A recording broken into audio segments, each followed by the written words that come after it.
I want to do tonight. Can't hear me. Okay. Let's find out why.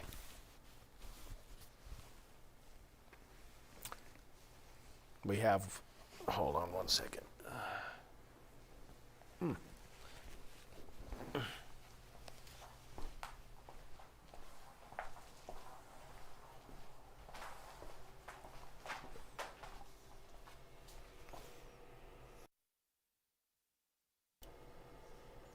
Testing, testing, testing, testing, testing, testing.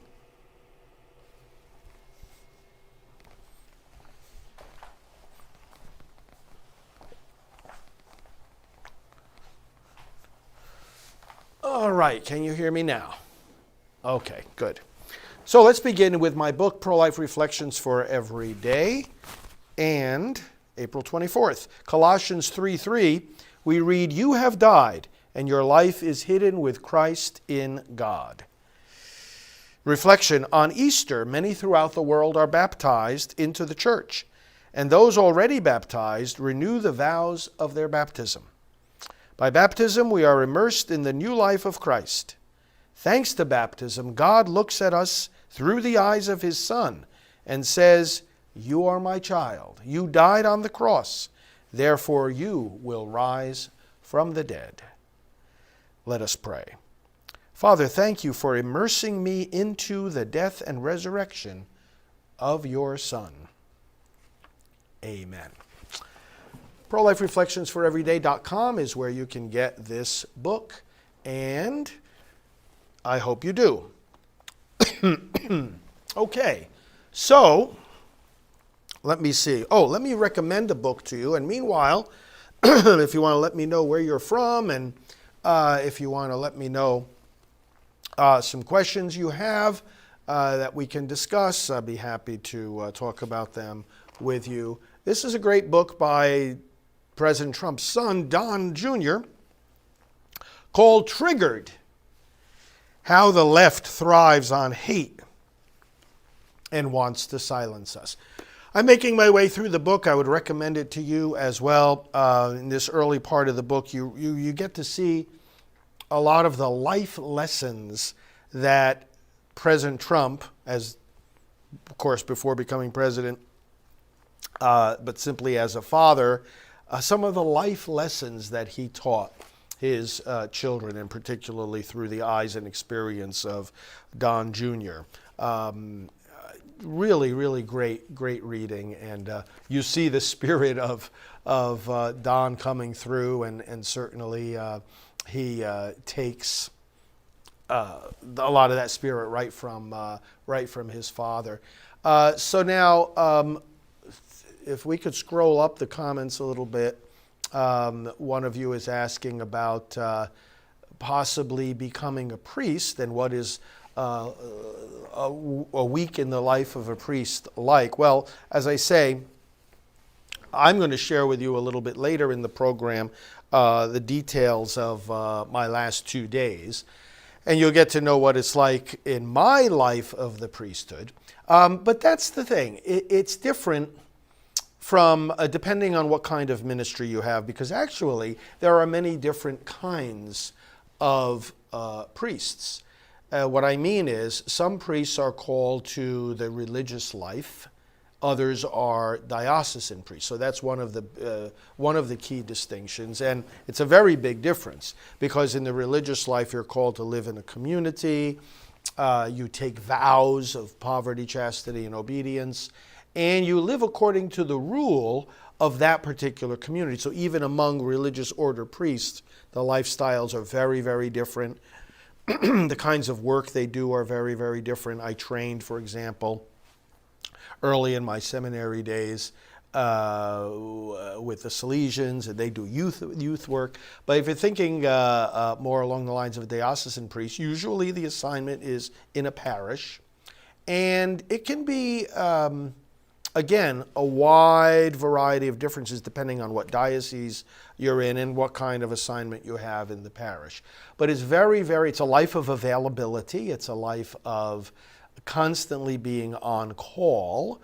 and rightly so. You're serving the spiritual needs of the people, much like a medical doctor is serving the medical needs of a group of people as well. You're on call.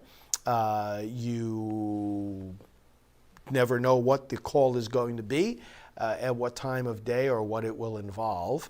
But you're constantly listening, constantly consoling, constantly teaching, preaching, administering the sacraments, and also, depending on your role, if you're the pastor of the parish, you're going to have a lot of administrative duties as well.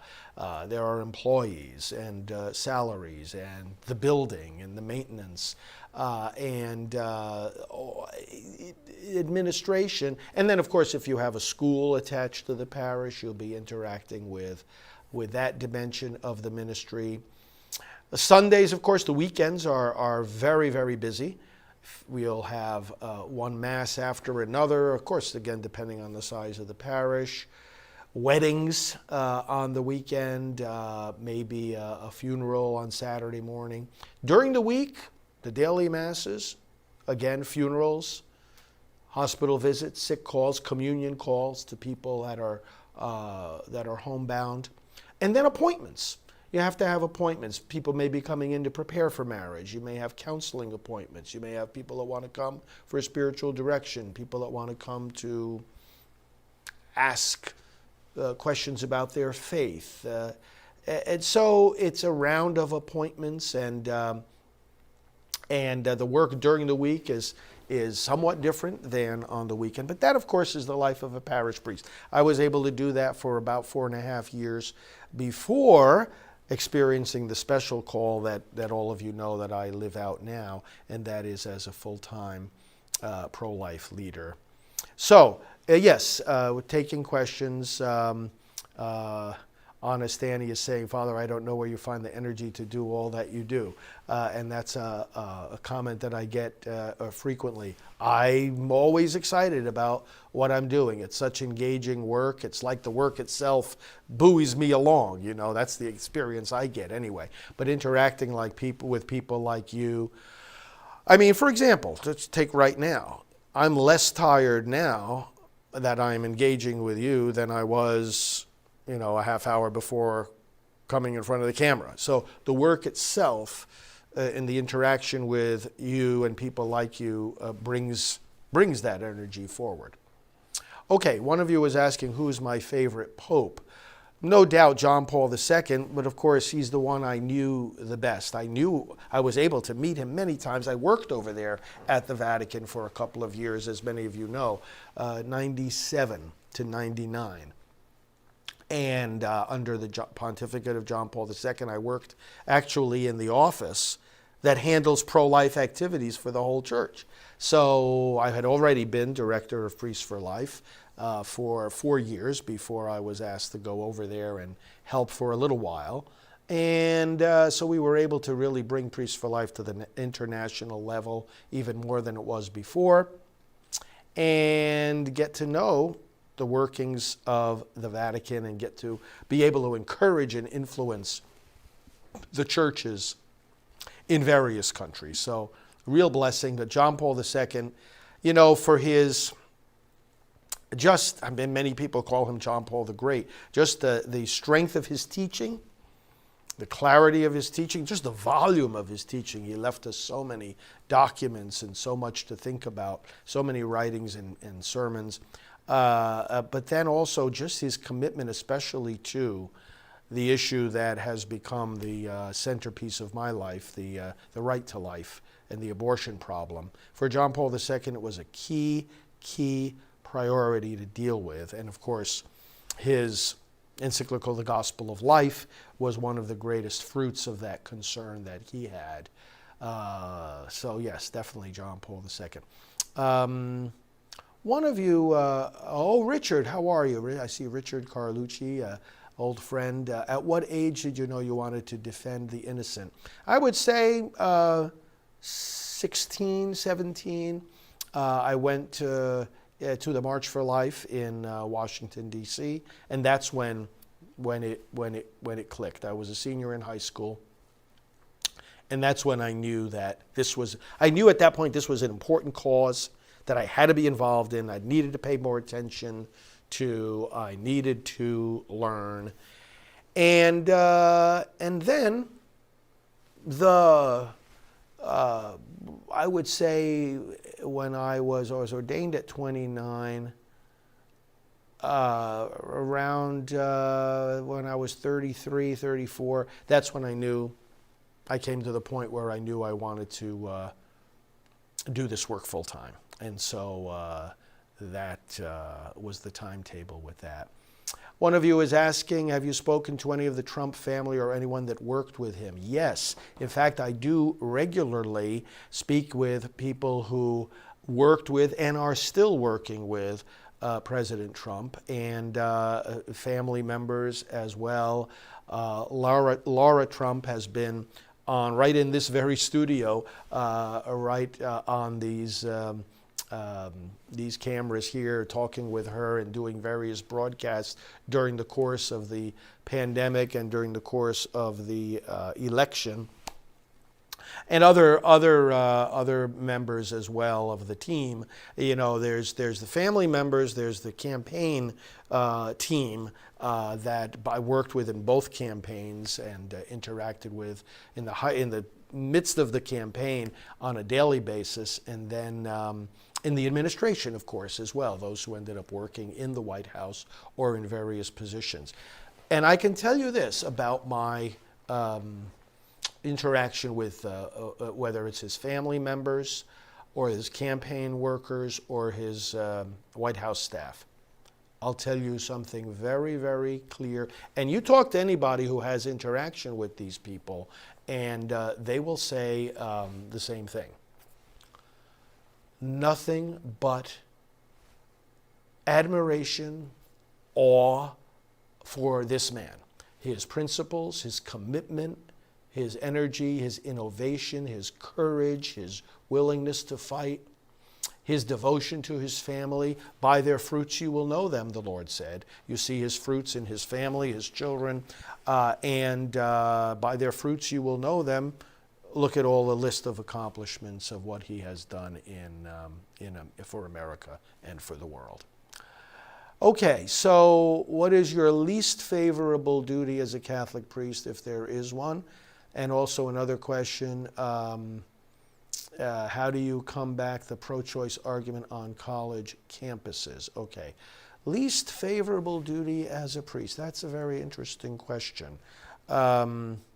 I think when I was doing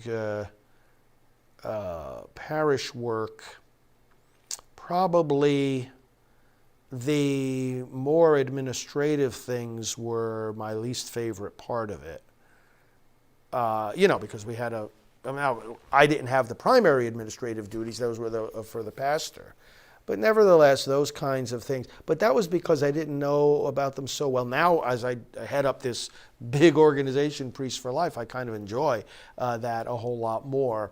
But, I think probably if you think about it as one of the least favorable aspects of life as a priest, whether you're doing a parish work or the special kind of work that I do, is having to respond to this notion that so many people have, that the priest is, well, for lack of a better phrase, that the priest is not human like the rest of people. And, that might seem like a silly thing, but people know, oh, of course priests are human. Yeah, they know it, but they don't always respond that way. And they seem to think that a priest has a call to holiness that they themselves are exempt from. It manifests itself in simple ways. For example, you may be with a group of people in a social setting and somebody says and makes an off-color remark or uses an unseemly word, and then looks at me and apologizes. Oh, sorry, Father. It's like, don't be apologizing to me. Apologize to God. If what you said was wrong, it has nothing to do with me. But it's as if they're saying, well, I can say what I just said. I can do what I'm doing. but just not in your presence. And it's sort of like, okay, well, the priest is here, so let's not let him see, what we're really like, or what we, you understand what I'm saying? It makes you feel kind of strange. It's like, okay, am I called to a different kind of virtue than you're called to, or are we all Christians? Right? We're all Christians. So either something is wrong and we all have to avoid it, or it's really okay, but I think it's wrong because I'm a priest. So, let's not bother Father with, this kind of stuff. That's one of the most annoying things. Okay, battling the pro-choice mindset on college campuses. That's a very good question, and really, in some ways, you battle it the same way as everywhere else. There are basic arguments. In fact, I'm going to get into a couple of them here that I want to share with you. You battle it against the basic arguments. On college campuses in particular, there's, of course, a lot of peer pressure to think a certain way, and instead of being a place where there is true academic freedom, it very often is a place where there is true academic oppression and suppression. And instead of feeling that you can freely express ideas, debate ideas, test the waters, it's exactly the opposite. And so dealing with the, pro-choice arguments on campus is very, very often a battle of dealing with the freedom of expression. This is one of the key ways, by the way, that President Trump helped the pro-life movement to increase the freedom of students to speak on campuses. You know the action he took, right? He actually took executive action and he took college students who had experienced oppression of their freedom of speech, their pro-life views, their religious faith, brought them to the White House, put them in front of the press, and encouraged them, and let them tell their stories of how they were mistreated, and then encouraged them to have the strength to stand up for their convictions. And then he took executive action, and he said to universities that receive federal funds, you've got to observe the First Amendment. And you have got to really allow the students on your campus to speak their mind, to speak their faith, to speak their pro-life views, or else you're not going to get federal money. So this is the kind of leadership that we need. It really is. Okay, so let's see. What do you do when family interferes with God's calling? Okay. First of all, we always have humility, and sometimes God speaks to us certain things through our family that help us discern His calling. So what God's calling is, we constantly take a humble attitude and say, Lord, let me always understand your calling more clearly, more deeply. And if you have things to teach me, including through my family, teach me. Let me learn. That's one thing. But if you're sure, if it's a crystal clear aspect of God's calling on your life, let's say, for example, observing the basic Christian life, going to church, receiving the sacraments, observing the commandments, in my case, being a priest.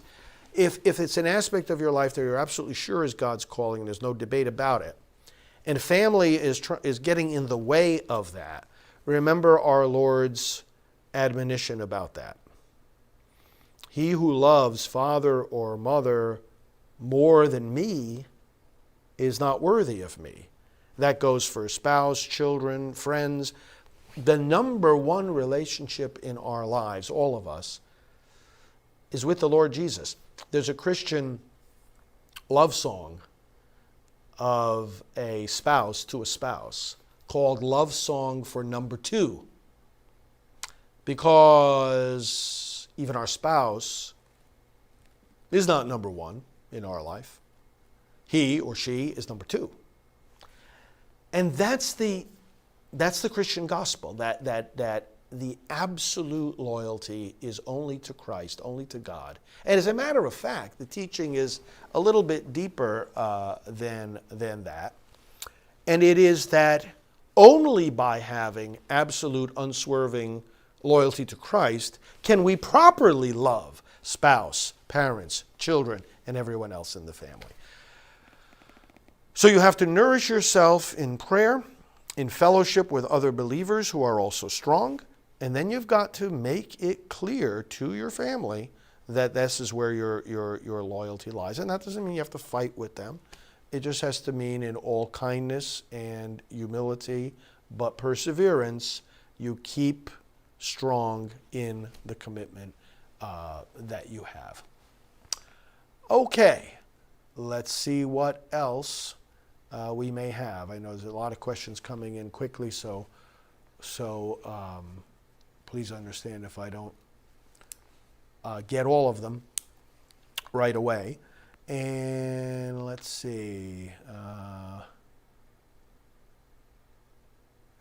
Okay, Nellie has an interesting question. Father, are you involved with child trafficking in any capacity? Yes, indirectly. This is an area where, of course, there is an intersection with abortion.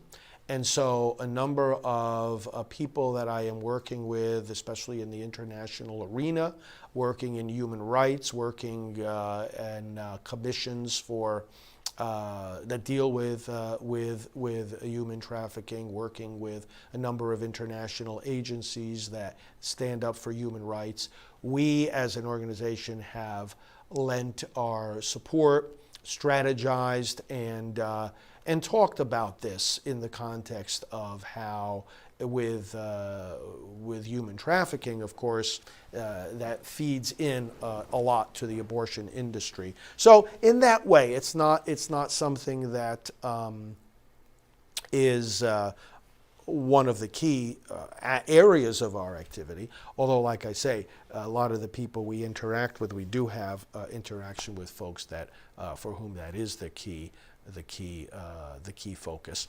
And of course, in teaching about the dignity of human life, this is an area where we see, likewise, like we do with abortion, the ugliness of the culture of death, the manipulation of people, treating them as objects, and not respecting their freedom and their right to life. Okay, let me talk to you about something here. We're talking about some of the arguments for pro-choice. Every child should be a wanted child, some people say. It's unfair to children to bring them into a world where they are not wanted. What's wrong with that argument? It's unfair to bring them into a world where they are not wanted. Think about that for a moment. And what is the obvious fallacy of that argument? There's more than one. What do you mean by bring them into the world? How do you bring them into the world? See, the fallacy there is to somehow think that the baby isn't in the world already. Now, if the baby has not even been conceived yet, well then, we acknowledge there are young women who should not be conceiving children. Then they should not be engaging in the sexual activity that could lead to that, because of their age, because of their social circumstances. There are obviously young women who should not be conceiving children. Now, the way in which they avoid that has to be a virtuous way, in accordance with God's plan. Not birth control, but rather virtue, self-control.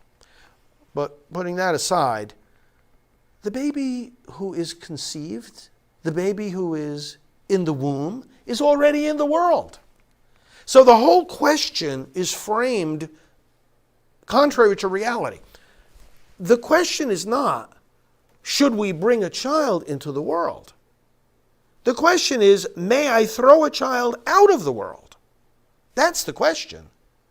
And if you're going to start arguing about fairness, oh, well, it's unfair to not want the child, well, then how is it not unfair to chop the child's head off? The child already exists. Abortion is killing the child. That's the biggest unfairness. Oh, the child is not going to be wanted. Well, first of all, how do you know that? Unwantedness is not a characteristic of the child. It's a characteristic of the people around the child. But only certain people may not want that child. You don't want the child, give the child to us. We've got people lined up farther than the eye can see wanting to adopt children. Not only that, but circumstances change. Somebody doesn't want the child today and then wants the child tomorrow. People grow, people change. Circumstances change. Unwantedness is not a characteristic of the child, and it's not a question of fairness. It's not a question of fairness. It's a question of a child who's already here, and, if you kind of feel bad that the child is not wanted, then start wanting them. Start caring for them. Further, our response to that is, it's not wantedness that is what best respects the dignity of that child. It's not that he or she be a wanted child. It's that they be a welcomed child. There's a big difference. Wantedness and welcome. When you want a child or don't want a child, the focus is on you, not on the child. The focus is on whether this child fulfills your plans, fulfills your needs, is convenient for your circumstances. It's all revolving around you. And again, those are circumstances that can change. And if and when they do change, if you wanted a child and then stopped wanting the child, or if you didn't want the child and then started wanting the child, does anything change about the dignity of the child? No, the only change that's happening is in you. But a welcome child, now we're talking about the focus being on the child. Because you welcome the child, whether planned or unplanned, wanted or not wanted, expected or unexpected. You welcome somebody who has dignity in themselves that you make room for. Welcome means, hey, we weren't planning to have a place at the table for you, but now that you're here, we're going to make room. We're going to open our heart instead of closing it. Instead of insisting that you fit somewhere in our heart, we're going to expand our heart and welcome you. Welcome. Every child needs to be a welcomed child, to realize that they have inherent dignity that doesn't rise or fall, ebb or flow, based on what people around them think. Because if they believe their dignity depends on what people around them think, they're always going to be trying to please other people, instead of becoming the person that God is calling them to be. So that's the answer to the argument of, well, we want every child to be a wanted child and it's unfair. You're not bringing the child into the world. The child's already in the world. Now, I want to go to one other question in regard to all this. By the way, if you have a question, again, feel free to put it on there. They go by quickly, so Don't hesitate to repeat it if you want to repeat it as well. But let me go on to another one of these questions that is often raised. Having more unwanted children results in more child abuse. Okay, so now again, what's the fallacy in this question? Having more unwanted children results in more child abuse. So the presumption behind that argument, if you can call it an argument, is that abusing a child is wrong. Well, why is abusing a child wrong? Because the child has rights. If abusing a child is wrong, how can killing the child be right? If abusing a child is wrong, how can dismembering the child be right? The ridiculousness of this particular argument is that it is taking the very true assertion that child abuse is wrong and then jumping to the conclusion that because that's wrong, we can do something that's even more wrong. It's not even an argument. It's so completely and totally upside down, inside out, and backwards, completely and totally, that it's not even worth the name argument. However, there are some very important responses to this besides the one I just mentioned. And that is, the fact of the matter is, abortion does not decrease the amount of child abuse. It increases it. And there are very many reasons for this. First of all, it's evident statistically. At the time Roe v. Wade was being argued, it was asserted by the other side that, oh, well, this could be, this could be something that reduces child abuse. Well, since Roe v. Wade, has child abuse gone up or has gone down? It's gone up. Now, why is that?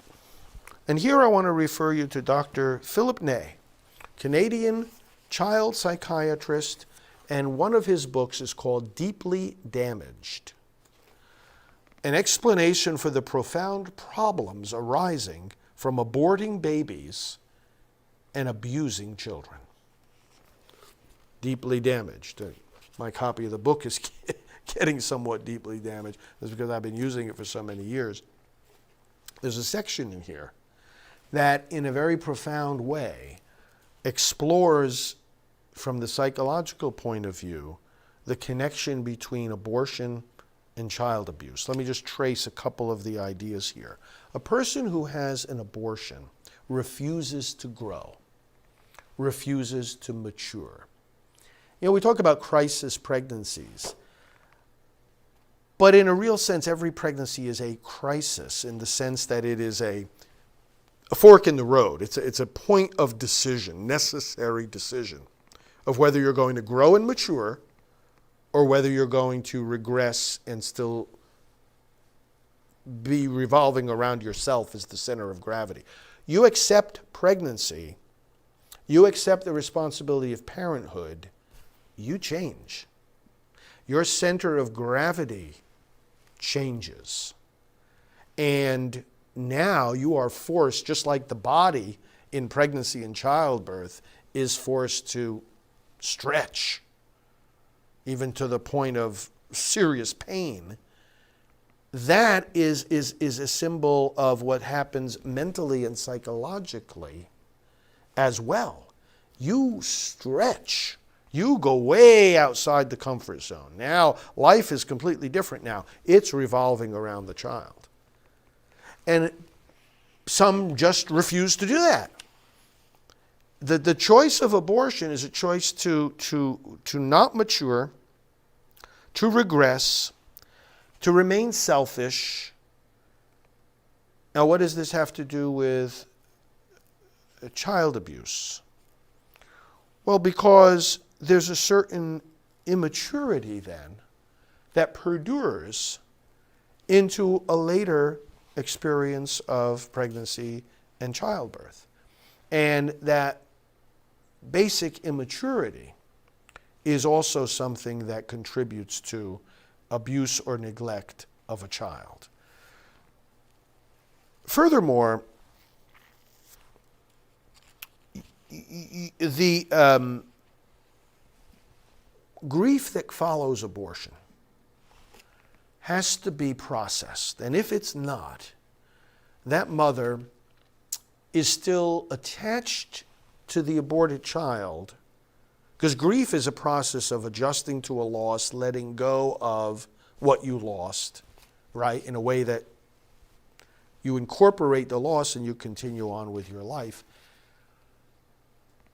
If you don't properly grieve the child you aborted, you still have a form of attachment to that child, an unresolved grief, and that makes it more difficult to bond with later children.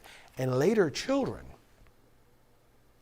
create a tremendous sense of discomfort, anxiety. They can make somebody freeze. I don't know how to respond to this child, because all of these layers of guilt and of shame, these layers of self-doubt and of questioning who you became when you killed your own child. It's like, who am I? Am I worthy to be a mother? Am I worthy to have another child? I killed my previous child. What am I capable of doing to this one? That messes up the bonding with that child. And messed up bonding with the child opens the door to the possibility of more abuse of that child. Abortion distorts, Dr. Ney speaks in terms of distorting our response to the helpless cry of a baby, our response to the helpless cry of the youngest members of our species. And the sound of the crying of a baby can make one irritated at first, but then there's a transformation, isn't there? To say, oh, I'm going to take care of you, don't worry. And of course, the mom, the dad, even if it's in the middle of the night, they're going to take care of their child. Abortion distorts our response to the helpless cry. We have crossed that line, psychologically, physiologically. That barrier against killing has been destroyed. And so it opens the door to more child abuse. And this is something that Dr. Ney has documented here, not only in the psychological explanation of these connections, but also in the clinical evidence that supports it. And then he goes on and on. There are many other different connections, but I want to give you a little bit of that. Fantastic book, Deeply Damaged, Dr. Philip Ney, N-E-Y, if you want to study more about all of this. Okay, let me see more questions that are coming in. Richard is talking about Father Peter Rinaldi, famous Salesian priest, expert on the Holy Shroud of Turin. I knew him very well. He was my first spiritual director when I was in high school, and he was a very saintly man, and his uncle was a successor of St. John Bosco as head of the Salesians, and is blessed himself in the church. But yeah, I knew Father very well. He basically taught me the spiritual life and nurtured my vocation. I went to him and I said, "Oh, I'm thinking of becoming a priest," and he had never mentioned anything about it to me.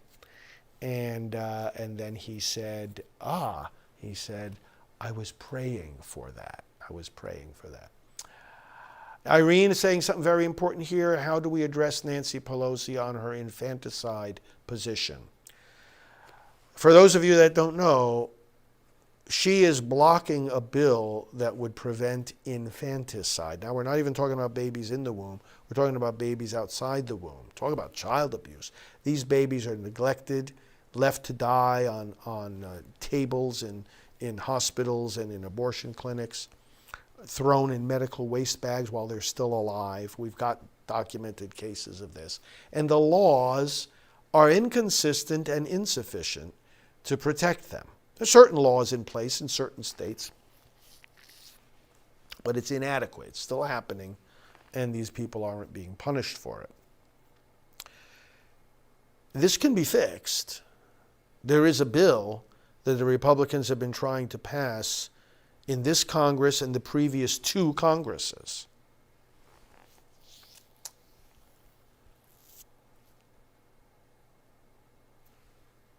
And the Democrats don't want it. They don't want the bill. Now, there would be some who would be willing to vote, as some have voted for. I'm talking about fewer than can fit on one hand, okay? A handful of Democrats, and that's generous, in the House of Representatives have in fact supported this legislation. But the exception proves the rule. Why are there only 2, 3, 4 when there's, more than 220 Democrats?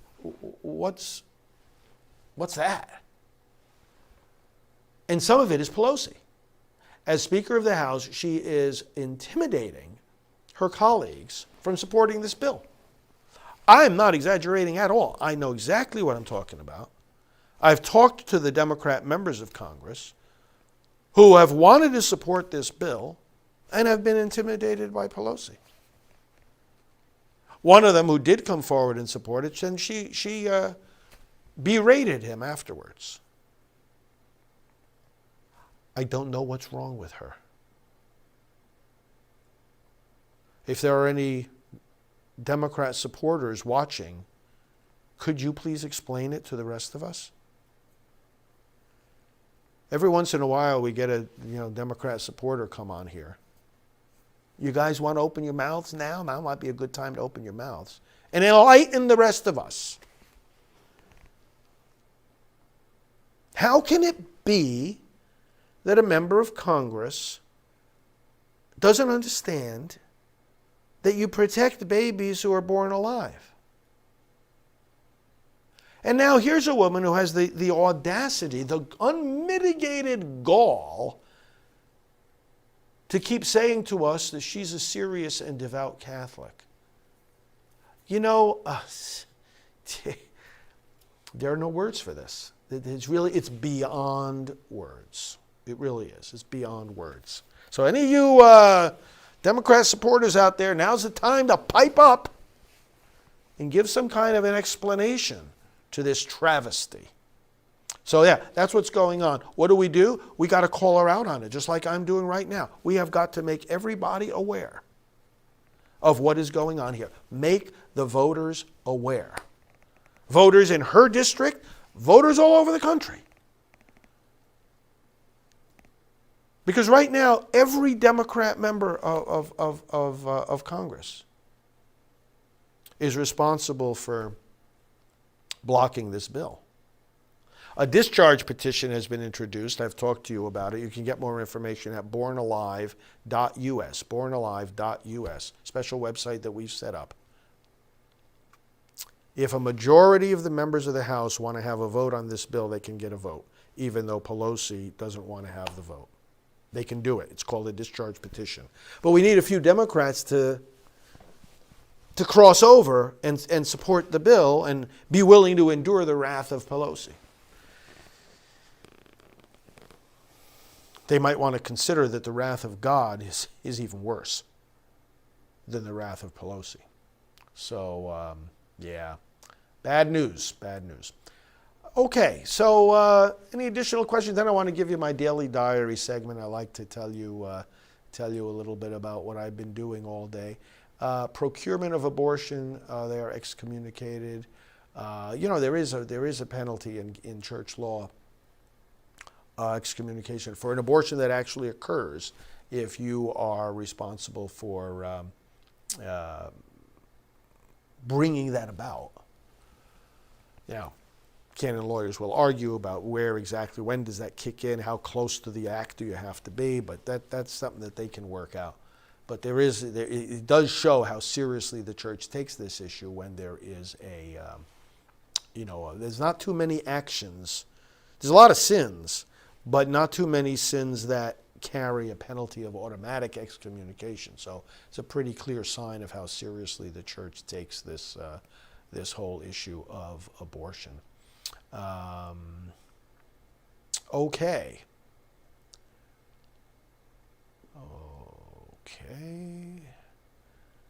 Juliet, take it easy, Father Frank, praying for your successful surgery.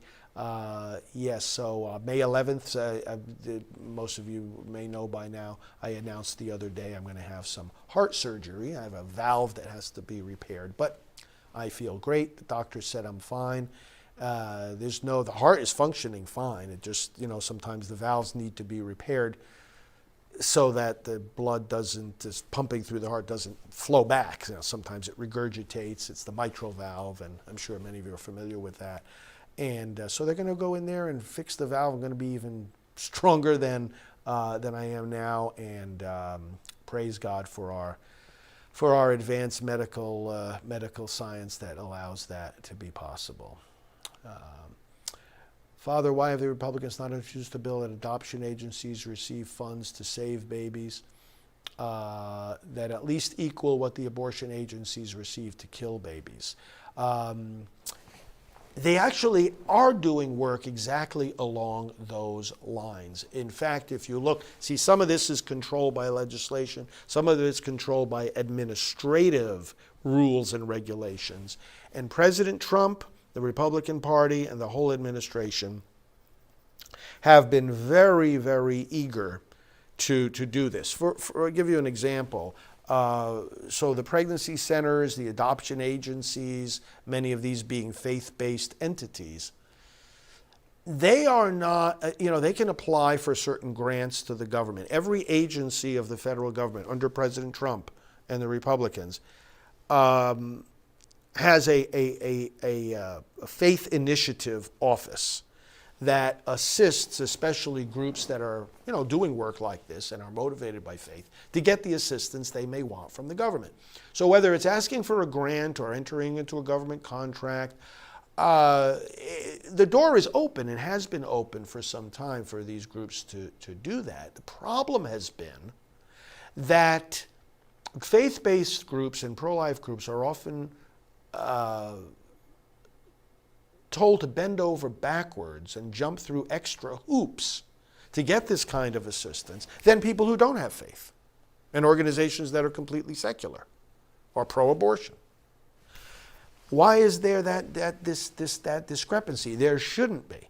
So President Trump and his administration, working through these various federal agencies, they called me into various meetings and conference calls over the years that Donald Trump was in office, to explain that now we were being put on an equal footing with non-faith-based groups to get government assistance through various programs that are available. And existing law is one thing, but agency regulations is often where the hurdles are. And people either feel like they have to jump through more hoops to get the help because they're faith-based or pro-life, or that in getting the help, they somehow then have to be quiet about their values and about their beliefs. And all of that is completely wrong. So the Republicans are doing their best with this. Now, of course, with the Democrats having more control there in these federal agencies and in Congress, we're moving back in the opposite direction. Elections have consequences, and that's where we have to be looking at all these things when we talk about these midterm elections. 2022, we have got to get back the House and the Senate. I hope all of you are working with us on that right now, because now's the time to be getting involved. We're going to have another conference call, not this week, but next week, for our election volunteers. And you can go to prolifevote.com, just like we told you all during the election season, prolifevote.com, and let's see, I'm looking at these questions here. And you can sign up for our election activity. So someone is asking about shirts, T-shirts about abortion. Do you make them by request or on preferred text? If you have, they're not usually made that way. We have certain designs that are created by our team, but we always welcome your ideas. You may have some creative ideas that we want to implement for pro-life T-shirts. And we have a National Pro-Life T-shirt Day coming up this Tuesday the 27th. Glad you mentioned about the T-shirts, because this Tuesday, the 27th, National Pro-Life T-shirt Day that we organize here at Priests for Life under our Youth Outreach Division. Brian Kemper is the director of that. So if you go to prolifeproducts.org, that's our store, prolifeproducts.org, you'll see the variety of T-shirts there. But if you have ideas, let us know. Let us know. You'll see on the website, you can communicate with us, send us an email, and we'll be happy to look at that. Masks with a pro-life logo, somebody's asking about. Yes, I've seen them. Various people have made them. Of course, now masks, people are making them with all different things on them, but including pro-life messages. Someone is saying they design shirts. Yep, be in touch with us. Now, H.R. 5, the Equality Act. Okay, this is a very substantial matter. Does it have any implications for our pro-life commitment? Yes, very much so. And let me explain to you just very briefly how that's the case. Because people look at bills like this, H.R. 5, the so-called Equality Act. It was passed by the House already, but it's got a bigger hurdle to pass in the Senate. But the Senate is considering it. But it's really, really bad legislation, like most of this legislation that the Democrats introduce. How does it impact our pro-life cause? H.R. 5 amends the Civil Rights Act.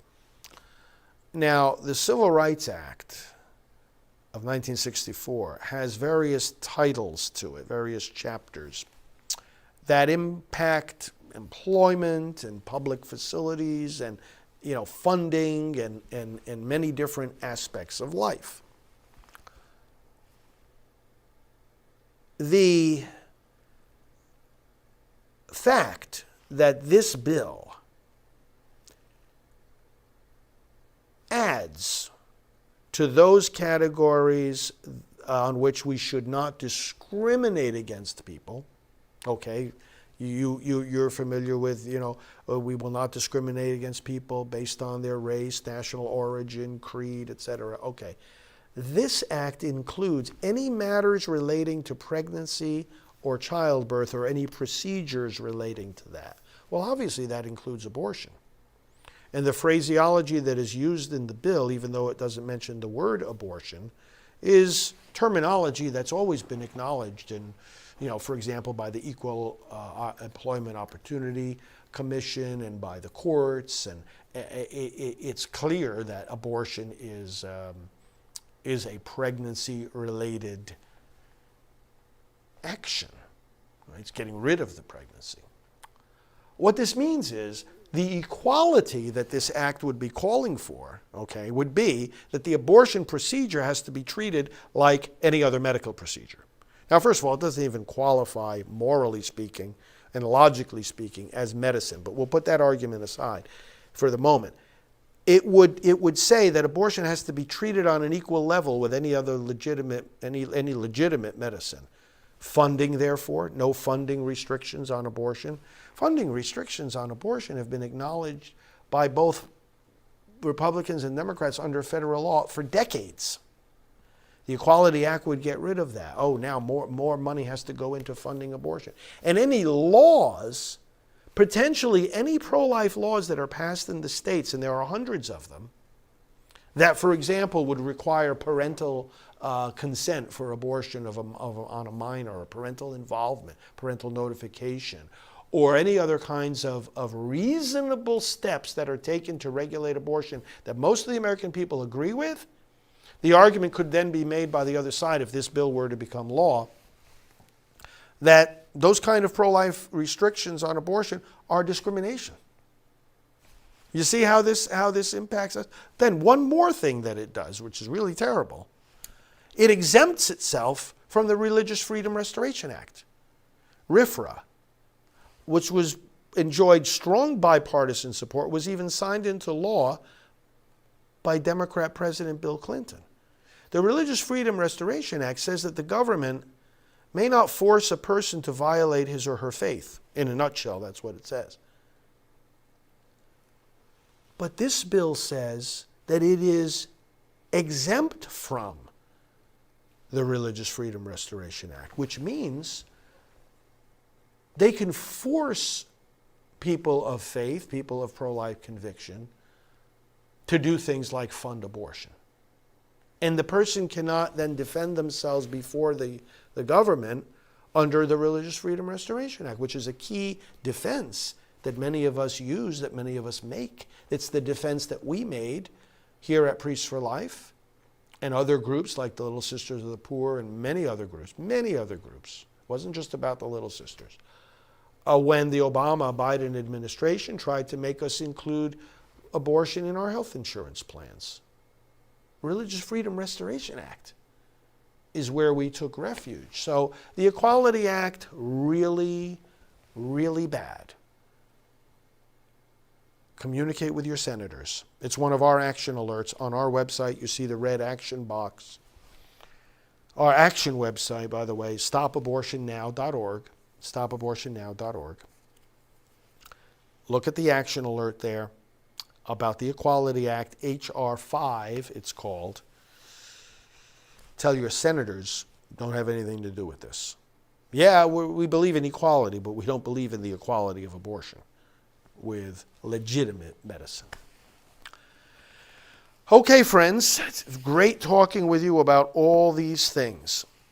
Allow me now a few minutes to go into my daily diary segment. I like to tell you from morning to night what I do each day, because I'm accountable to you, and so many of you support me and us, our Priests for Life, and our work and our mission, and it's only right that we let you know how we're spending our time and energy and resources.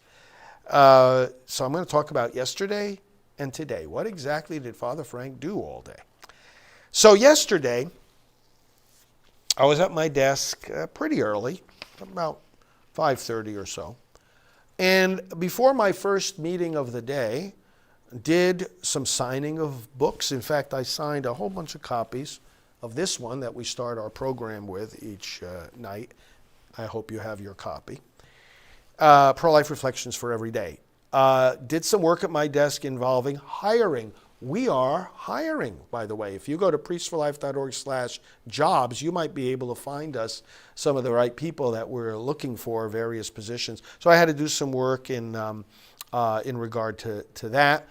Early in the morning is a good time to connect with our advisors over in Rome. So I had some communication with them yesterday morning, prepared some emails for some members of Congress, talking to them actually about some of the things we're doing on this infanticide question that we discussed before with Pelosi. Let's see, various staff communications, getting ready for the day, and booking guests for media interviews, either that I do here in the studio or media outlets that want to interview me. Responded to a number of those invitations, and also worked on finalizing the next travelogue, which is our monthly, our bi-monthly publication in the even months. It's called a travelogue. Then after all that, I had my first 7:45 a.m. administrative meeting with some of our administrative leaders. Then 8:30, a briefing with our entire staff. That went until 9 o'clock. At 9 o'clock, I was interviewed by a radio station over in England. And they wanted to do a half-hour interview with me about our work at Priests for Life and my dealings in the pro-life movement. So I was happy to do that. Then I got ready for the Mass and had the televised Mass here at 10 o'clock. When the Mass was over, Janet, our executive director, came into the studio, and we taped 2 workshops for Heartbeat International, a conference taking place this coming week at which we speak every year. And it is the large network of pregnancy centers, directors of the pregnancy centers from across the country and around the world gathering together for their conference. So Janet and I taped 2 sessions, each of them 45 minutes long, in which we talked about the topic of grieving the children we could not save, because that's something that pregnancy center workers have to deal with every day. There's the joy of saving a child from abortion, but there's the daily grief of, even though you talk to that mother, even though you see the baby on the ultrasound and she sees the baby too, so many of them go ahead with the abortion anyway. We have to grieve those children. Otherwise, it can drag us down to have that constant sadness of, oh, I didn't get to save that life. So we did 2 45-minute presentations on that. Then it was time for lunch. Right after lunch, I did some emails, more work on that travelogue. Then we have one of our staff people here from Washington, D.C. this week. So we took actually a little a little break in the afternoon, and we have not too far from our office here an opportunity to take a ride in an airboat and see in some of the wildlife here in the area, especially alligators, the big alligators. We took about an hour, and we did that, some fresh air, some relaxation. Came right back, engaged again in meetings with my staff. By now it was about 3:30. In the afternoon, I had a social media meeting and approved an e-letter that goes out to all our regional coordinators of the Silent No More campaign, different people in different parts of the country helping out those that have had abortions. Did some more media scheduling, including communicating with some folks who are doing a documentary film about Mr. Bill Baird. If you know about the history of contraception and abortion in our country, that will be a familiar name, Bill Baird. I know the guy. I've developed a friendship with him. He's a key leader on the other side of the issues here. But we are able to dialogue respectfully, and he's in his late 80s now. And this documentary film about his life and work is being done. He insisted with the filmmakers that I be interviewed in this film because he wants to give an example of how leaders on opposite sides of a very contentious issue can, in fact, communicate respectfully with one another. And then I did more work at my desk until going to bed. Today, the first email sent out from my computer this morning was at 3:25 a.m. Went to bed a little bit early last night, got up real early this morning. So I was at my desk working from that moment on the May-June plan. This is where this time of the month I look at the coming month. Today, this time I'm doing 2 months, and look literally at everything that has to be accomplished in those 2 months that we know about at this point in time, and mapping it out, planning it out. It takes several hours of work each month to get that plan made. I worked early this morning on the plan for May and June. Did some more work on hiring, did some work on prospecting. We're sending out now large mailings to people that perhaps have not heard of Priests for Life yet, and yet we know that they might be interested because of the fact that they subscribe to certain other publications that are pro-life. And so what we do is we do these mailings to them. I did some media, preparation for media, communicated with someone who wants some books for a seminary, which is always exciting. Did some approval on brochures. We've been writing a lot of new brochures. You'll be seeing them in circulation, but of course we have to approve all the wording of them, make sure it's just right. So I did some of that work at my desk early this morning. Liturgical resources. We have online for priests and deacons and preachers of all denominations how to preach on abortion based on the Sunday readings, and how to offer prayers at Mass or at other Sunday services. And so each month as we have these online and we start to send them out via email, I check them if they need any updates, because sometimes they do. Did some of that work. Domains. We have over 800 website domains, and each month I just take a look at the list so my staff knows if they need to renew them. If it comes time for the annual renewal, they renew at all different times of the year. And so I had to go through some of those and approve those. Then more of an administrative task, had to read through a report on the electrical health of our building. We get that checked out every now and then, and things look pretty good with that. And more things on the prospecting. And then it came time, by that time it was time for Mass. Did the televised Mass, many of you tuned in. Then after that, I did more desk work, had lunch, and then I had an administrative phone call at 1 o'clock.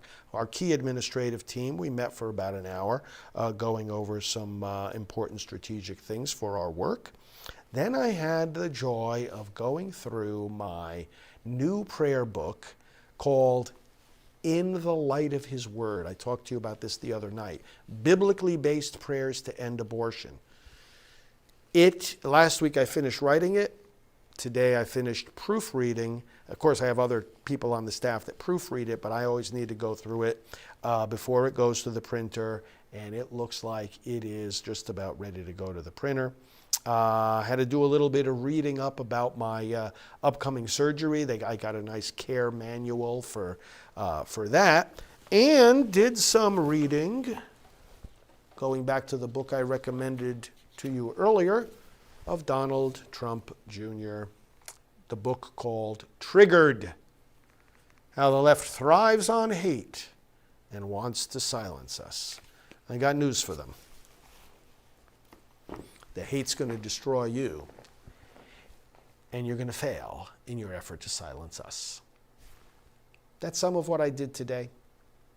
I do not, for 1 minute, ever get tired of this work. We all get tired. I'm going to sleep well tonight after I say goodnight to you and give you a blessing. We all get tired. But I never get tired of this work. In a large measure, it is because of you.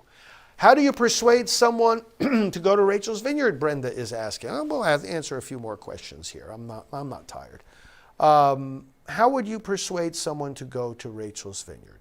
That is a very good question, because you know what 90% of the work is when we are bringing people on these Rachel's Vineyard retreats? 90% of the battle is getting them through the front door on the first night. Not because they don't realize it's a good thing, not because they don't realize it's a necessary thing, but because it's so painful. They know that they're going to face the worst thing they ever did in their life. They know that they are going to look at the darkest side of their past. The temptation is to run away from that. And so what do we do to persuade them to come? First of all, to let them know that they are not alone. There are other people that nothing that they say is going to be a surprise. Nothing that they say is going to make us reject them. To assure them of the absolute and total love and compassion that these people that work on Rachel's Vineyard and the others that will be making the retreat with them are going to have towards them. They should be completely at ease. And so we need to tell them that. We need to assure them of that. We need to warn them about this dynamic I just mentioned. In other words, they have to realize that the hard work of doing a Rachel's Vineyard retreat, and by the way, for those of you that don't know, I'm the pastoral director of Rachel's Vineyard worldwide. It's a ministry of priests for life, founded by Dr. Teresa Burke and Kevin Burke. 1,000 retreats a year all over the world, 72 countries, based on psychological insight and research, and on scripture and the sacraments, helping people deal with their abortion loss. Moms, dads, other family members, helping them work through the grief and come to some measure of peace after an abortion. Okay, that's hard work. What we have to do for the person that thinks that they might come on one of these retreats is to warn them in advance. Say, listen, don't be surprised when you feel like you want to run away from this. That's normal. See, if they're expecting that it's going to happen, they can be stronger at the moment that it does happen, where they feel like, oh, why did I even think of doing this? I don't want to do it. Tell them it's normal, and tell them that's a temptation. Help them to identify that as a temptation against which they need to pray and fight. Other than that, communicating with them regularly, being right there by their side, giving them whatever help they need to take that courageous step to take one of these retreats. And another thing they may want to do, abortiontestimonies.com is where they can read the stories of others that have gone through these retreats. That can help them a great deal as well. Emily is saying, I feel so alone and abused for being Catholic and pro-life. How to find support? Well, right here, first of all, okay, you've got a community of people right here that love you, and we're all going through the same thing. I feel abused as a priest for being as pro-life and vocal about it as I am. And sadly, I hope it comes across the right way to you, my friends. Sometimes I like to share with you. I want to share with you some of the mistreatment that I've undergone at the hands of church authorities. And we all know, I mean, it's no secret anymore that there's a dark church, just like there's a deep church, just like there's a deep state. And it's dark, and there are people in authority, just like there are people in authority in the government who hate America and who do not have our well-being in their mind and heart. So it is with the authorities in the church. There are people who are authorities in the church that hate what the church stands for, that hate pro-life. And I tell you what, I have been mistreated, lied to, lied about, treated unjustly in ways you would not believe. And in a certain measure, it continues even now. I'm going to stand up to this garbage, and I'm not going to let it intimidate or stop me. We're all in the same boat. We're all in the same boat. So come here, get to know the other folks on these broadcasts. We're all in this together. We want to support each other. And then, make sure you're connected with a local pro-life group. Doing pro-life work is not something that any of us is called to just do as a lone ranger. There's always local pro-life people thinking and feeling as you do. Connect with them in your local community. And if you need help doing that, let us know. Because we know all the groups, and we can be a vehicle to help you connect with them right wherever you live. So never hesitate to contact us. Our main email is mail@priestsforlife.org. Our phone number is 321-500-1000. Very easy to remember. 500-1000. Area code 321. All right, let's see. One of you was talking about how do we get out the word about President Trump's accomplishments, and another one of you I noticed was saying he is still with us. But friends, he's absolutely with us. He's absolutely with us. He's not hiding. He's not backing away. He's not slowing down. This is the pro-life MAGA movement now that we're leading. Pro-life MAGA. That's the website, prolifemaga.com. Sign up for it. That's one of the ways you can help to build on and spread President Trump's accomplishments. On Pro-Life MAGA, you will see that there are many other groups arising to continue the MAGA movement, to build on the president's accomplishments. And one of the things that all these different groups do is to educate people on the accomplishments of this, one of our greatest presidents ever.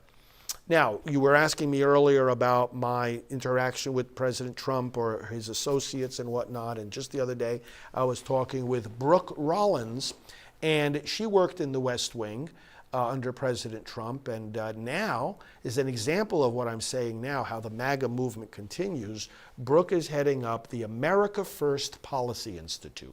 Now, if you go to prolifemaga.com, you're going to see information on all these different initiatives that are arising. Some of them are political action committees. Some of them, like the America First Policy Institute, are C3 organizations, nonprofits. Brooke is heading up this one. And it is exactly what I'm explaining, that the policies that President Trump is known for and has advanced in America are policies that put America first, put our values and our families and our faith first, and that the Democrats want to destroy and that we've got to defend. So it starts with making people aware of what those principles and what those policies are and what the accomplishments are under President Trump. And one of the tools we give you to do that is prolifepresident.com. That's another website, Pro-Life President, where you see his accomplishments listed. Study that website. There's things there, documents you can share. Read books like this. I'm recommending tonight to Donald Trump Jr. the book called Triggered, a lot of other books, some of which I'll bring on the set here in other programs, recommend that you read. Read the books about President Trump. Bill O'Reilly has an excellent book about President Trump, and many, many others as well are out there. Newt Gingrich has an excellent book. Sean Hannity. Read about these things. You might want to get a book yourself called CelebratingThePresident.com. It's an inexpensive book, but I tell you what, it's a beautiful table. I'll bring it in here. I've brought it in before. I'll bring it again. It's a nice white, large rectangular table photo book that highlights various accomplishments of the Trump administration. CelebratingThePresident.com. Check that out. And then look at some of the films, some of the documentaries that have been done. There's a film recently came out, called The Trump I Know. And I can tell you from my own interaction with him, with his family members, and with the people that both worked in the campaign and in the White House, I can tell you that this is a very true-to-life film. I mean, the people are talking to you right face to face in this film called The Trump I Know. It's very, very true to life, gives you great insight into this president. And check it out at thetrumpiknow.com. Okay, so yes. Oh, Clint is here. She had nothing better to do tonight. Come on. Go listen to Biden. You know, Clint. Every once in a while we go. Hey, maybe Clint can answer the question we were raising before, friends. What do you say we put him on the hot seat? He likes to be a big shot, you know, coming on here and complaining to the rest of us. He doesn't know his right hand from his left. Clint, you don't know the difference between loving America and destroying America. Why don't you go start? I got an idea. Start your own country. Why don't you? And get out of our sight. Go start your own country. But maybe you can answer a question for us. Misguided as you are, you know, sometimes, you know, God can even raise up a piece of wood and give us an answer to a question. I think he's going away, actually. I think we're about to throw him off the... he's been blocked. He doesn't hear us anymore. He's been blocked. I was going to ask him, you know, what's this with infanticide? What's this with Pelosi? I mean, how do you justify killing a baby born alive? You see, friends, in a sense, the other side is doing our work for us. What I mean is, and this kind of goes back to the question of Joe is saying Clinton is probably Bill Clinton. That's clever. Who knows? Maybe he is. But you know, it kind of goes back to the question here of how we build on and defend, you know, and teach people about the accomplishments of President Trump. One of the great ways of teaching people the accomplishment of President Trump is to shine a light on the ways that the Democrats are trying to destroy those accomplishments. You're learning about them both ways, right? And so the other side does our work for us when they advance policies that are so outside the mainstream of America that people say, well, how and why can anybody think this way, right? So infanticide is a good example of that. How and why can anybody even think this way? That you're going to throw a living baby who's outside the womb into a medical waste bag. That happened right here in Florida. It's like, oh my goodness. And this was one of the things that President Trump was always talking about. He talked about this in the State of the Union address. He talked about it in many of his campaign rallies, that we've got infanticide going on in this country.